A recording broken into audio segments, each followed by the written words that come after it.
So just a reminder that if you want to post a question, or you can always save your questions for later, but sli.do #7077. So very quickly, the mess around software. As I mentioned, really including at least some key code is critical for understanding data.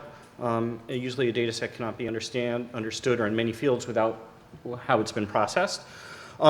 So leading journals now have software transparency standards, but they provide very little information to authors about how to meet those standards, what's expected, what those best practices are. There are some emerging. I'd like to do a quick overview of that and then provide a summary before we get into questions. So some key issues. One key issue is licenses. CC BY does not work for software, does not work well for software. Better is a more open software license that allows people to take bits and pieces of code, mix it with other code, produce new code, and the MIT license or other very loose license are better for that. So for those publishers that are simply putting code snippets in their standard supplementary license, that's probably not a best practice. There should be a special license for code. Another challenge is GitHub, which is a major code repository, does not have very good metadata around code. It doesn't even tell you what language the code is written in, for example. So there are some better practices using, for example, Zenodo as a landing page where some of that information can be. Some of that is emerging. Code software often has different intellectual property. It's treated differently by universities. It's treated differently from data also by companies. And authors need to be aware of that. It's important that we develop some common standards and researcher expectations. So a little bit of what I'm going to talk about is a moving target or an evolving target, but there is some good information coming out on how to develop and encourage best practices around code sharing. One of these, led by Victoria Stodden, was one of these Arnold AAAS workshops that led to the top guidelines. This was, I think, 2 or 3 subsequent workshops after that. It was published last December in Science Magazine, a summary of that. And it goes through a number of specific recommendations on working with code. One is obviously to share it, to include persistent links in the published article. These apply both to data and to software. That it should be cited as part of the references, and I'll talk a little bit more about that. That's similar to the best practices for data citation. The same apply for software citation. There should be some adequate documentation on how to use the code, what's it good for. Open licensing, I already talked about that, so not a CC BY license, but an MIT or a less restrictive license. If you can do a reproducibility check, this could even be a checklist like the code is provided. David has talked about some higher standards and how one might implement that. The funding agencies, as I showed right at the introduction, need to update their standards from 2004, 2010, or to more recent best practices in their own policies. So these are the 7 or 8 bullet points within that science article. Another article that's come out, this is in PeerJ. This was a result of the Force 11 software citation working group, which is analogous to the data citation working group. And this was essentially their proposal. It's been a little bit behind the data citation and is up for comment. And there's now a working group on implementation of this within Force 11. But again, this paper provides some excellent best practices around how to encourage authors and researchers to adopt best practices on code and how to encourage journals to do it, including very similar citations, credit and attribution, and actually the science paper was informed by this work. A unique identifier, a persistence, meaning that it's a permanent ID, like a DOI, it's accessible, and the specific and versioning should be clear in the paper. So there's some best practices in how to cite data and software. And I think these are two of the best references out there. They're both recent. They cite other key recent references as well. So as I mentioned, just to summarize the information code, we need better, more standard instructions on software. Very few author instructions include even references to these papers. There's the last Arnold-funded symposium is actually on industry academic relations. It's submitted to Science, though Monica will hit me for saying that, but no. We never did that. Anyway, so it's not yet accepted at Science. But it's on providing recommendations for that intellectual property aspect and how authors need to manage authors and institutions better, researchers, the proprietary aspects of their work and their collaboration with industry. And it's very important that that these best practices get disseminated early in the research process. It's I think as Monica mentioned with regard to authorship, it's very difficult to deal with the messes a week before a paper is to be accepted and a press release is to go out. Just a stronger encouragement for those journals that don't do it now to follow the example from leading journals and require that software and code be included in open data, open standard requirements.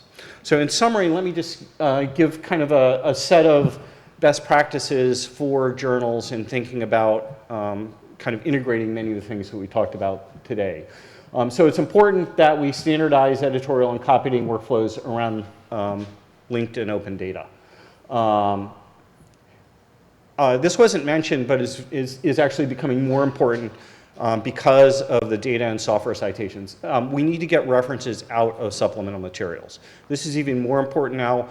Crossref, if you missed the announcement from about 3 or 4 weeks ago, Crossref now has worked with publishers to allow open reference mining for all the data that publishers provide to Crossref. This is great, except the data that are provided to Crossref do not include the supplements. So a reference in a supplement is almost lost. It's essentially lost. It's not counted in Web of Science. It's not mined by software.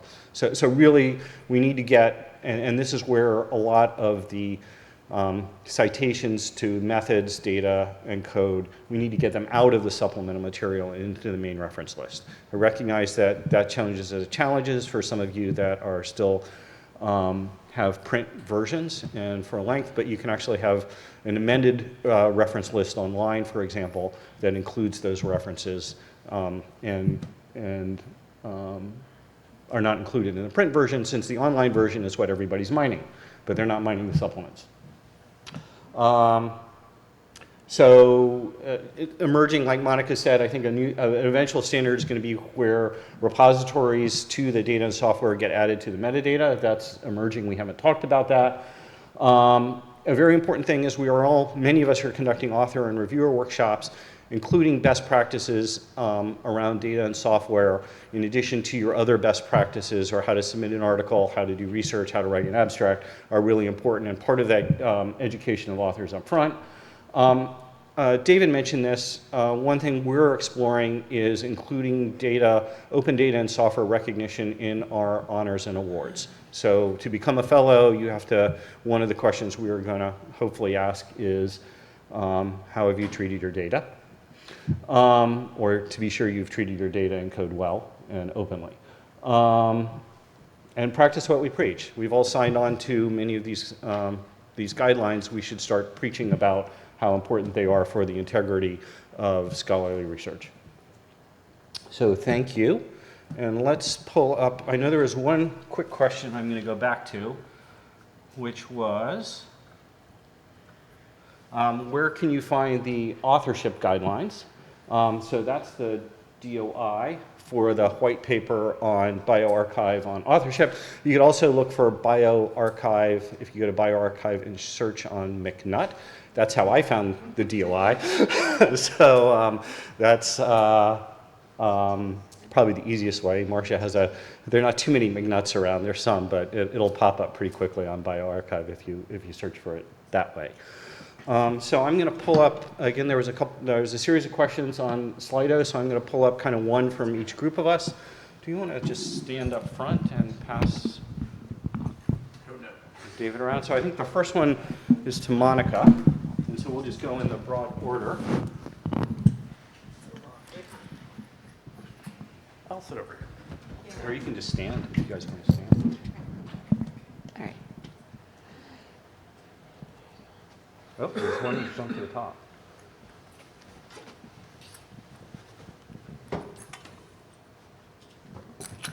So right. Monica, you had a bunch. Remember the first one was whether or not the use of the credit taxonomy would stop all the fighting over seniority. Yes. That is one of the hopes, in the sense that if it's clear what each author did, it really shouldn't matter where they are in the author list, right? Well, all you really care about is what they do.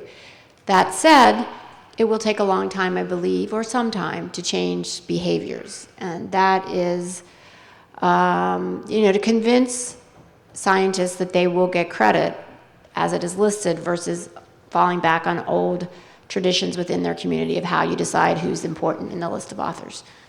So it's a step in that direction. What was the other question?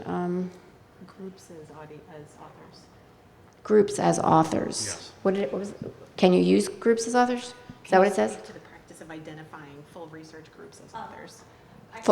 Okay. I can repeat it if you'd like. Yeah. So the question was, can I speak to groups as full Yeah, specifically research groups being named as authors? Group authorship.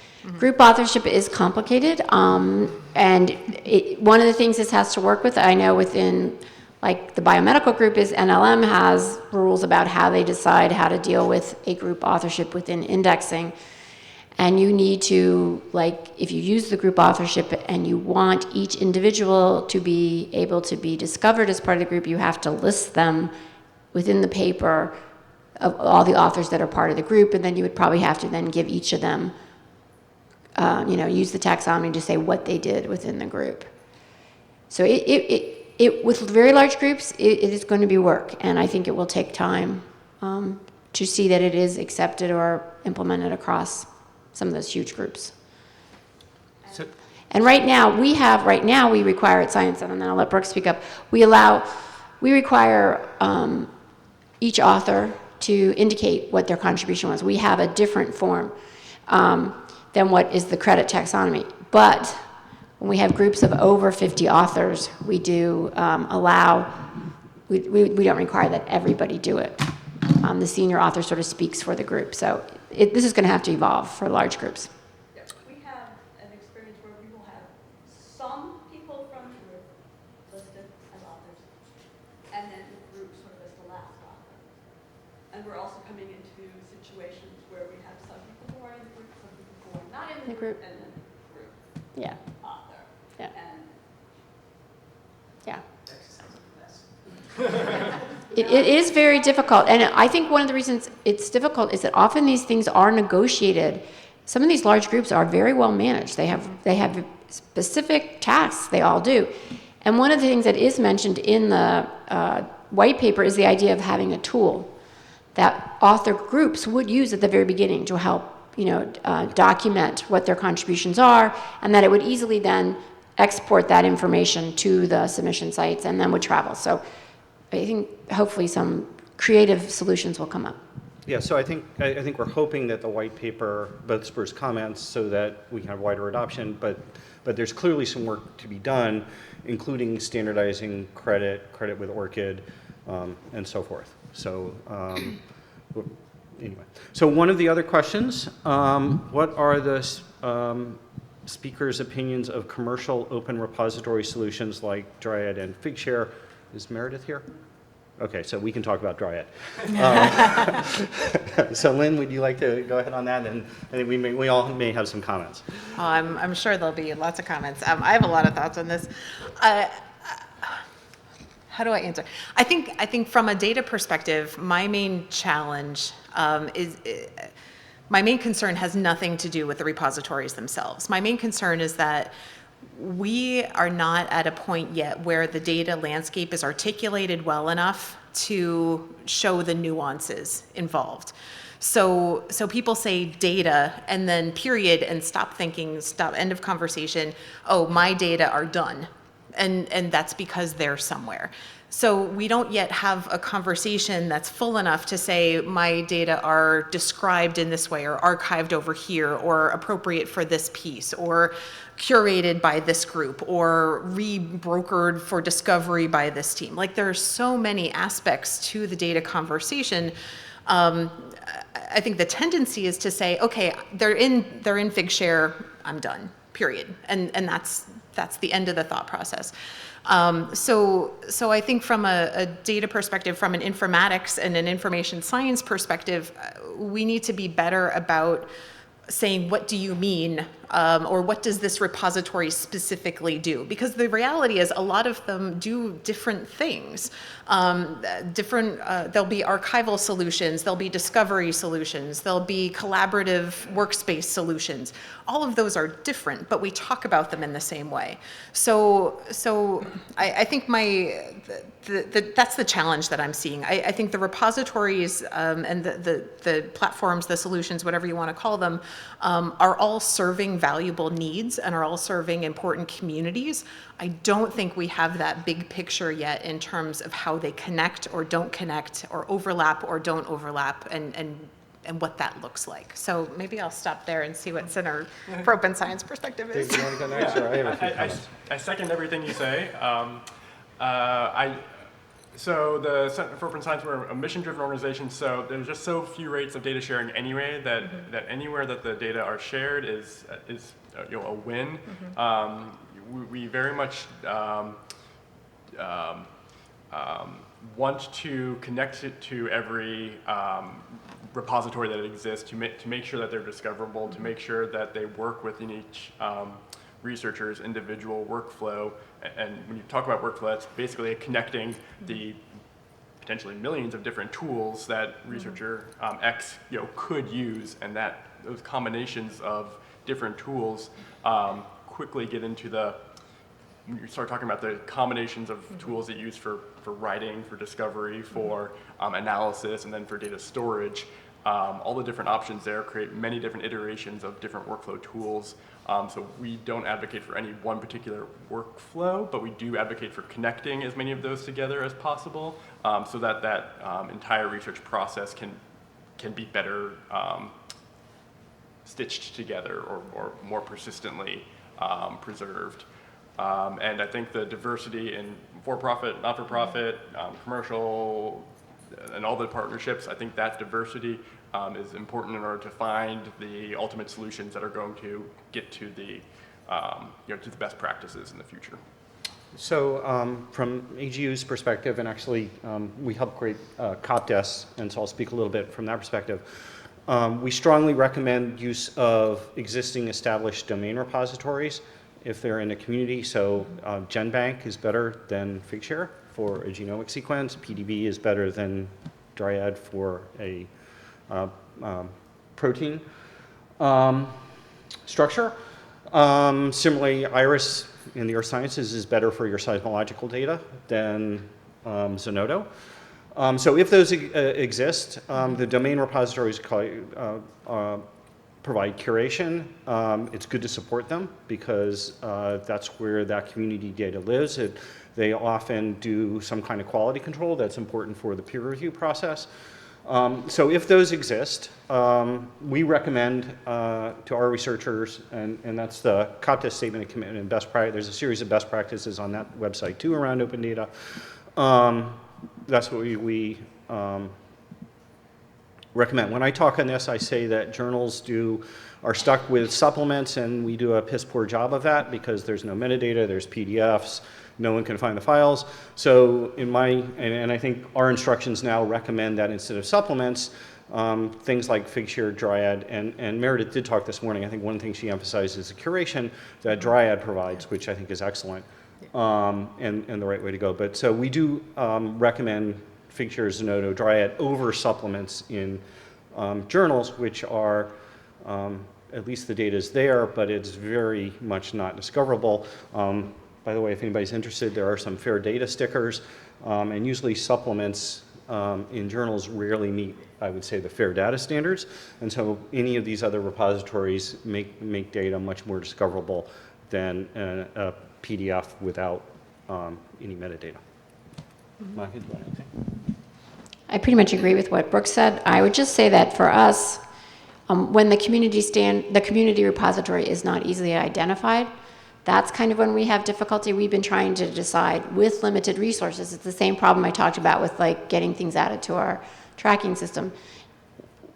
Which one do we pick right now? Which one is going to be easiest for the authors to do the submission? And are we going to pick one that's going to last long enough so that we're not going to have to redo all this work? So while, you know, we really believe, then we get down to the practicalities of how do we get all that stuff out of the supplement. And, you know, Marcia McNutt, when she was editor-in-chief, felt really strongly we wanted to move to a place where we took the author out of the middle of being involved in supplying data, and which would push towards more and more repositories. But that said, we are still trying to figure out, you know, where and how many are we going to integrate with, where are we going to integrate, and things like that. So there was a question for the audience. What are the current data challenges and what are your biggest gaps in addressing them? So does anyone want to volunteer a problem that you're having? Oh, so we're done. We're good. Data's good. Yes. I'm not a scientist, and so I publish for several, life science journals, which all have different data needs and data repository needs, and the societies and the editors-in-chief all have different ideas about how to take it forward. I recently got an email that one of my societies had started their own data transparency task force, but it's a very small society, so, sort of figuring out how to address each different need, where to point them to. This is actually really helpful because I'm basically going to send them to you, and you have problem solved, actually. We'll give you our consulting fees. But I think that's just a sort of understanding, not having the touch and feel of myself ever having to have deposit data somewhere. I've go through this myself. It can be a little bit difficult to empathize and to know which direction to encourage them to go in, and sort of which tier, to encourage them to adopt. So I think there are emerging best practices out there. Some of the resources here are here.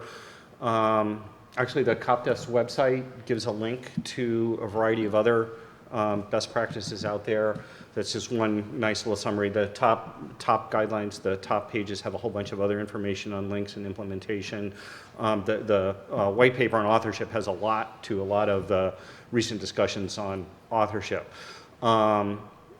So I think particularly from some of these smaller working groups, and it's been a learning process for me as well, how much is actually out there that you can rely on in terms of what are emerging best practices to help frame that discussion within your communities, and being aware of what other communities are doing, because I think each community is kind of leading in some of its own ways.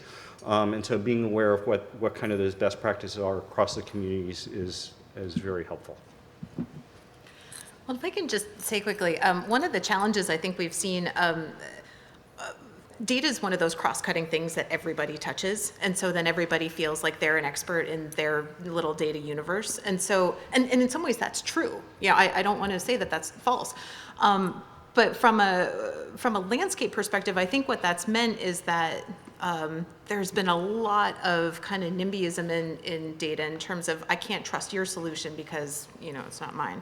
So I think early on there was just a ton of different things, and everybody was talking about citation, and everybody was talking about this, and they're all different. And so if you came to a data center, if you went to IRIS versus one of the digital humanities centers versus ICPSR versus your local library versus your society, they're all going to tell you something different. And so I mean, from a researcher perspective, you could see how that would just get overwhelming and frustrating. I think that's part and parcel of the maturity of the data conversation, and I expect that in another 5 years it's going to look different than it does today.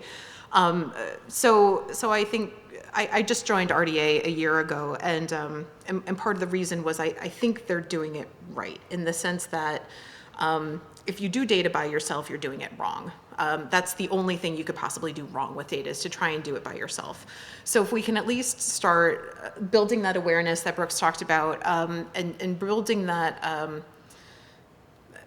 we're not all special snowflakes. There are some aspects that are unique, but the translation of those is going to differ. I think if we recognize the local implementations and global pieces and understand the nuance and embrace the complexity and have a real conversation, I think we'll get there. It's just, that's hard, and nobody wants to do hard work because it's expensive and it takes a long time. But I think it's happening, and slowly we'll get there. So we're not there yet, for sure. I mean, but soon, hopefully. So should we wait for 5 years? So one other comment on authorship, Monica, is if an author is not willing to speak to the overall credibility of the paper, should that be disqualification for authorship? Well, I saw that question. And the thing is, chances are you're not going to know that they won't stand for the whole paper at the time until a problem arises, right?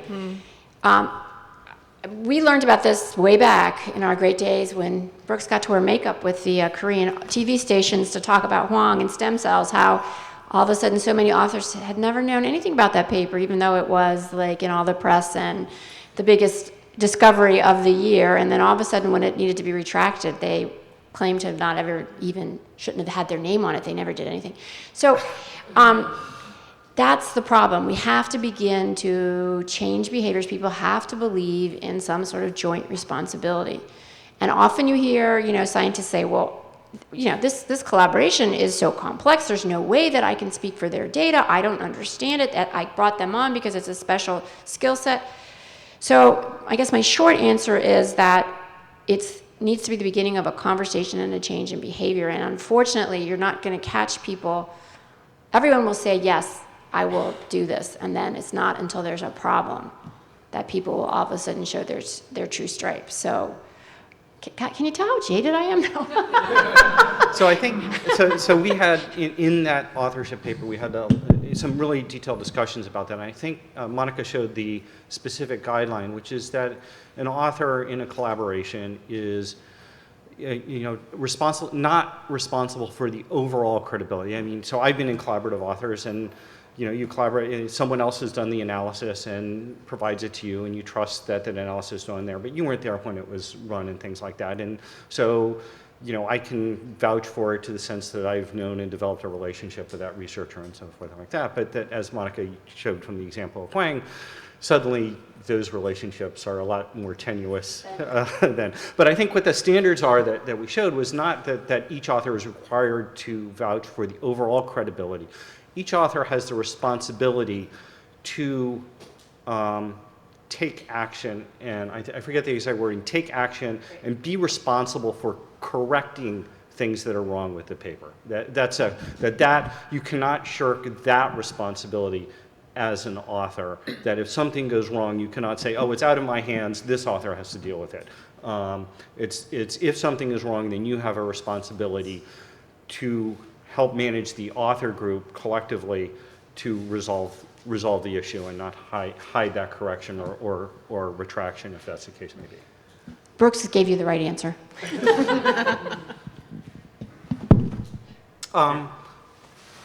Okay, so any other questions, comments, thoughts? Yes. Just one comment. Philippa. Is, I think this is if you build it, they will come. And Monica, you keep saying, it's going to be a change in culture. And I think it's going to be a long change in culture. It's going to take a long time. There are going to be pushbacks by important people who've been out of the loop, who don't really realize, and we all sort of have to be prepared for that. And also, I think the aspect of collective education and a collective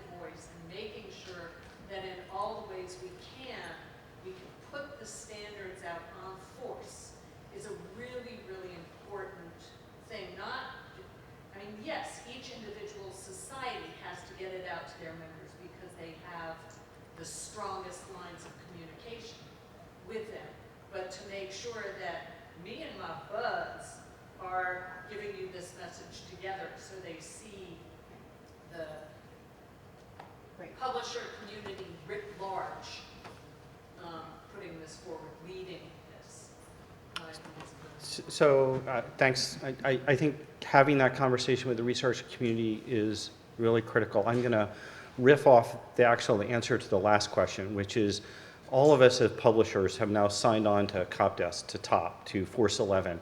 We have essentially signed on as authors, and then we have a joint responsibility to follow through on that commitment. But that does include in a penalizing way, but in a way that has that dialogue with our communities. But I think that's part of our responsibilities on that collective set of standards for scholarly integrity. But yes, it's a dialogue with our community. And has to be done through rewards and carrots as much or better than sticks. Yeah. All right, thank you. Thanks.